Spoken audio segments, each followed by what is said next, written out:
Hola, buenas tardes a todos, ¿cómo están? Nosotros somos el grupo quienes habla Norma. Nos corresponde a hacer el conversatorio acerca del trabajo emocional. Entonces, pues para empezar, quisiera preguntarle a mis compañeros, ellos que entienden por este concepto de trabajo emocional. A ver, Steven, cuéntanos tú qué piensas de este concepto. Asociando pues el trabajo emocional en el contexto laboral, pues podemos decir que se consideran aquellas emociones en las que pues se da entre un colectivo, ¿no? Este concepto fue referido por primera vez por la socióloga Arlie Hochschild, donde ella hablaba de que la emoción es algo que debía ser como privado de cada individuo, pero que ahora es público por concepto de las organizaciones, ¿verdad? Entonces de aquí es donde se abre como el campo al conocimiento de este tema del trabajo emocional, que también se define como la acción de expresar la emoción, como lo decía Steven, pero que ahora debe ser apropiada a unas normas de expresión, a las normas que dé la organización. Entonces ella dice que en los espacios las emociones son manejadas por el individuo, o sea, nosotros mismos podemos manejar nuestra emoción en nuestros diferentes contextos, pero en el trabajo no. En el trabajo esas emociones son ligadas y manejadas a las reglas de la organización. Esa autora afirma que como para que se hable de trabajo emocional en una empresa, debe como mínimo tener tres características. Que haya una existencia de un contacto literal, pues que sea cara a cara o al menos voz a voz, como los trabajos de los call centers, es como si uno tuviera el cliente al frente escuchándolo hablar. Que haya un objetivo como de evocar esa emoción que el cliente necesita, o sea, yo poderme como poner en los zapatos de esa persona como para poderlo entender y que además haya como un regulador, a lo que ella le llama supervisor, como de esas expresiones emocionales. Entonces, ella dice que si hay un cargo que cumpla esos tres requisitos, en ese cargo se puede empezar a hablar de trabajo emocional. Ahí dentro del texto se hablaba acerca de la actuación superficial Ajá, ahí voy, para allá y voy. actuación profunda. ¿Nos podías ampliar un poco Ajá, acerca de esos conceptos? Gracias, Norma. por supuesto. Sí, esas son dos estrategias, ¿no? Que tiene como el sujeto para poder abordar estos conceptos de trabajo emocional. Hablan de, como dice Steven, de la actuación superficial. Dice que consiste como en ocultar los sentimientos reales. Por ejemplo, si yo fuera vendedora en un almacén de calzado, ¿verdad? Pero vengo de tener tremendo problema con mi familia, con mi esposo, con mis hijos, etcétera, etcétera, todo lo que puede pasar en una casa en un minuto. Llego al trabajo, llega el cliente no le interesan los problemas que yo deje en mi casa, ¿verdad? Entonces tengo que recibirlo con la mayor sonrisa, prácticamente arrodillarme, quitarle los zapatos, ponerle los zapatos, pero no es lo que yo quiero hacer en ese momento, pero lo tengo que fingir y tengo que hacerlo para conservar mi puesto, ¿verdad?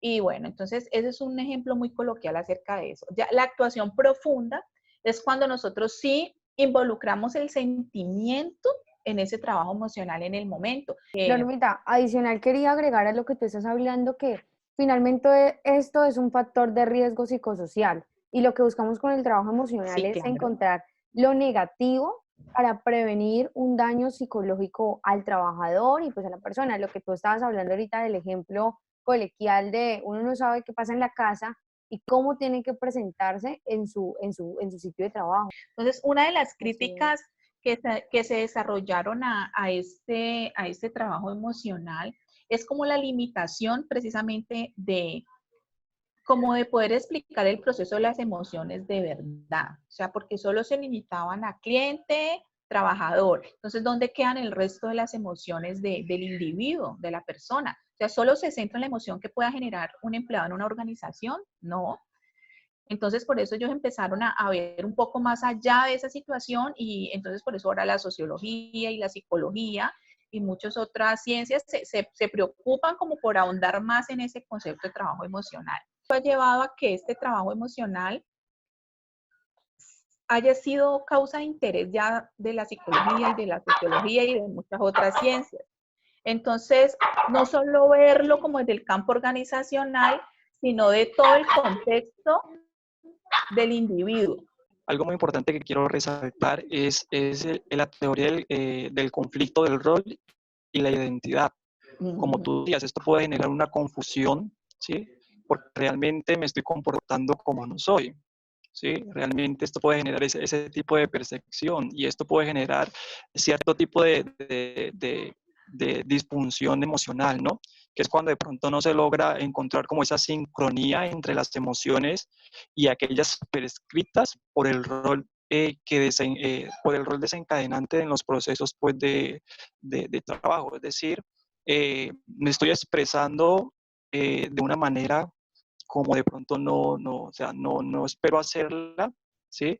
Y esto pues puede verse por parte y parte. O sea, yo creo que esto puede generar consecuencias negativas, pero también consecuencias positivas. Incluso un autor que quiero pues mencionar, Raffaelli, él nos plantea que no en todos los casos esta disonancia emocional genera consecuencias en el colaborador pues con respecto a su bienestar, ¿no? Y yo lo veo como esa capacidad de adaptarme. O sea, yo creo que una persona que se identifica con su rol que desempeña dentro de una organización, pues tiene mejores herramientas, tenga pues un mejor bienestar, ¿no? También se habla acerca de que la teoría de la identidad social dice que aquellos individuos cuya identidad no está en armonía pues con el tipo de características personales que requiere su rol, se espera pues que estos experimenten un mayor grado de disonancia, lo que yo decía pues anteriormente. Entonces es muy importante que realmente el trabajador logre encontrar como esa armonía. Por ejemplo, lo que tú Sí, sí, acabas de hablar allí, se ve mucho, por ejemplo, como en los altos ejecutivos, ellos tienen sí. que tener un rol como de muy de carácter, ¿no? O sea, de lo que yo diga, y cuando ellos no logran como separar esa situación de sus otros contextos, pueden tener muchos problemas en el contexto familiar, porque llegan como con esa misma autoridad a su casa, como de mandar, de ejercer presión. Entonces ahí cuando no se hace esa diferencia del rol, es donde podemos tener esas consecuencias. Quiero mencionar es el modelo interaccionista. Sí, y aquí pues desde esta perspectiva interaccionista se enfatiza en la necesidad de estudiar la dinámica de relación del rol y los procesos individuales en el sentido en que se define el constructo de trabajo emocional. ¿Sí? Más adelante les quiero mencionar algunos apuntes a todo lo que ustedes están diciendo en cómo se han hecho estudios y cómo podemos evaluar todos esos aspectos que ustedes están mencionando. Ya se habla también de un modelo de regulación emocional, ¿sí? Muy importante, ¿sí? Porque este ya nos va a permitir entender los procesos intraindividuales, o sea, los procesos que se desarrollan en el interior pues, del individuo y pues que están asociados pues con el trabajo emocional, ¿cierto? Bueno, chicos, entonces tenemos claro, bajo lo que ustedes estaban hablando, dos enfoques súper importantes tras lo que ustedes han mencionado en su respuesta. Uno está basado en el puesto, en cuáles son las directrices, qué es lo que tiene que hacer el individuo, qué tiene que desarrollar, y otro está basado en las reglas y las estrategias que el propio individuo se establece. Entonces, en el puesto tenemos que ver tres factores súper importantes. Uno es la frecuencia, de qué hora a qué hora ejerce el trabajo. Otro es la duración de la expresión emocional. Ahorita estamos poniendo de ejemplo las chicas que trabajan en estas agencias de viaje que totalmente tienen que tener su cara súper sonriente, atrayendo a la gente, o las muchachas que venden en las colonias, en los supermercados, yo creo que todos hemos visto, que no te van a decir, vea, le vende una colonia, no, ven, te vende una colonia, porque sus gestos venden, y esas expresiones las tienen que tener durante el tiempo de la jornada laboral, y eso es un factor de trabajo emocional que tenemos que tener en cuenta. Y adicional, hay un proceso de disonancia emocional que es todo lo contrario, cuando hay ausencia de emociones en el trabajo. Por ejemplo, en este enfoque que se basa en el sujeto, tenemos en cuenta cuáles son las emociones que tienen que presentarse según sus propias reglas, evaluando entonces cuáles serán las estrategias de regulación del empleado, de regulación de su puesto laboral, de regulación de su actividad en el trabajo. Para ello, se midieron, ahorita les estaba diciendo que iba a hacer un aporte en cuanto a Steven, Frente a escalas, hay tres maneras, bueno, o se establecen en el texto tres maneras, tres investigaciones, tres escalas que se crearon para medir este trabajo emocional. ¿Con qué finalidad? Con el fin de conocer, empezamos hablando con Normita de eso, con el fin de conocer cuáles eran los factores psicológicos negativos que predisponían al individuo. Entonces, una de las escalas es la escala emocional discreta. No sé si ustedes leyeron algo de esto y ya iríamos aportando. En esta escala, lo que buscamos es medir el trabajo emocional en regulación de emociones positivas y negativas. ¿Cuáles son las emociones positivas que me está trayendo el trabajo y cuáles son las negativas? Algo muy importante que lo estaba hablando ahorita en el inicio Steven, era que el ocultamiento de las emociones. Yo necesito este trabajo, yo necesito estas características, así esté, y creo que Norita también lo mencionó, así tenga mi vida hecha un desastre porque peleé con mi familia, mi esposo, mis hijos, yo aquí tengo que presentarme como si nada. Y ese tipo de características o de adopciones a mi personalidad infringen en mi identidad. Entonces yo ya sé que puedo fácilmente posicionarme feliz y bien, normal, así mi vida esté patas arriba, por así decirlo, y esto tiene que ver con el trabajo emocional. Linda, quería hacerte una pregunta. Cuéntamelo. Dentro de estos test que tú hablas, o escalas, perdón, hay una parte donde el empleador pues actúa de manera natural, ¿cierto? Pero ya cuando tú hablas de esa frecuencia, es cuando aquí ya entonces se puede convertir en algo negativo, todo el tiempo, porque, puede que el empleador por un periodo de tiempo sea muy natural en su expresión emocional, pero cuando esto ya pasa de tiempo, ya se extiende la frecuencia, es cuando mencionas que puede ser algo pues negativo, porque ya genera como un cansancio emocional. Sí y no. Ahí tenemos que tener en cuenta que la frecuencia la estamos mencionando es para medir, como un indicador de evaluación. Entonces, ¿cuál es la frecuencia de predictor.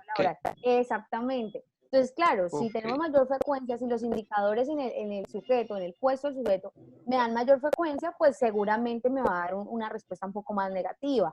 Si es al contrario, pues tendré una respuesta un poco positiva. Además, son como los predictores que podemos mencionar en la escala basada en el puesto, ¿no? Y esta escala discreta hace más énfasis como cuando ocultamos la emoción, ¿no? Ajá, así es, totalmente de acuerdo con lo que tú estás diciendo. Entonces, en este caso, bueno, ya pasando siguiendo en esta escala, tenemos que tener en cuenta que hay dos estrategias para evaluar. Una que se centra en la persona, en el sujeto, en su actividad como un individuo más en su entorno, y otra en el otro, valga la redundancia. Es decir, que me concentro en las personas con las que yo me estoy interrelacionando. En el caso, por ejemplo, que Norma nombró de la chica que trabajaba en una zapatería, bueno, vendiendo zapatos, no solamente se centraba en su manejo de emociones, sino en lo que también le está presentando a su clienta. Porque seguramente si ella se pone a llorar ahí, no va a vender ningún zapato. Y si estaba mostrándole a la persona que le queda más bonito, pues tiene que tener una empatía con el cliente, ¿no? No hay opción de venta, ¿cierto? Entonces, estas dimensiones tenemos que tener en cuenta que se relacionan con la salud psicológica del sujeto. No solamente entonces cómo él se siente, sino cómo exterioriza esas emociones. Otra de las escalas es la escala de trabajo emocional. Fue una de las que, ha sido una de las más influyentes.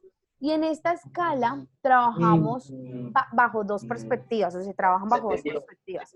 Una que se basa en el puesto, pero a diferencia de la primera, esta tiene más énfasis en la expresión de las emociones.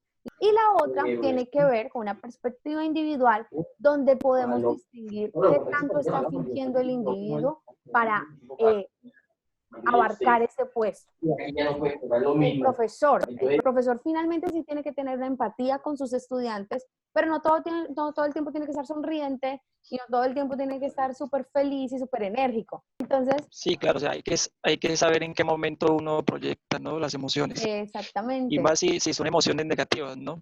Uno siempre tiende como como a ocultar esas emociones negativas y las suprime y empieza como a manifestar esas emociones positivas precisamente por eso. Porque incluso hay un estudio que ha dicho que las emociones tienen, o sea, las emociones se contagian. Sí, y Ajá. eso lo vemos, por ejemplo, cuando tú puedes estar muy bravo y alguien te vende algo con una sonrisa, entonces tú sonríes, ¿sí? O sea, tiene como ese poder como de influenciar a otros, pero es Ajá. más que todo en ese punto, sí. Esta escala que estás mencionando con el ejemplo que menciona Steven se asimila mucho como a la definición de lo que ahora es otro concepto que es el de inteligencia emocional, ¿no? Porque Total. dicen que ese concepto de inteligencia emocional define es como la capacidad de entender mis propias emociones y las de otros y cómo usarlas como para facilitar algún tipo de resolución de un problema. Entonces Exactamente. es algo que como que encaja muy bien allí. Y en este caso, la resolución del problema sería mi desempeño laboral. Yo necesito mostrar ciertas características donde tengo que mostrar empatía, una buena energía, una buena disposición, así como estamos mencionando el término colegial, así tenga el mundo aquí un despelote, tengo que sí o sí vender un buen carisma. En este caso, muchachos, hay un estudio eh, donde se evaluaron varios indicadores. Primero, los antecedentes del puesto y del individuo. No solamente entonces, este puesto de dónde viene, cuáles son las características que necesito que el sujeto que va a estar aquí tenga. Y asimismo, de dónde viene esa persona, cuáles son sus antecedentes laborales, qué ha hecho, ¿cierto? Lo que tenemos por descripción en la hoja de vida, todos nosotros.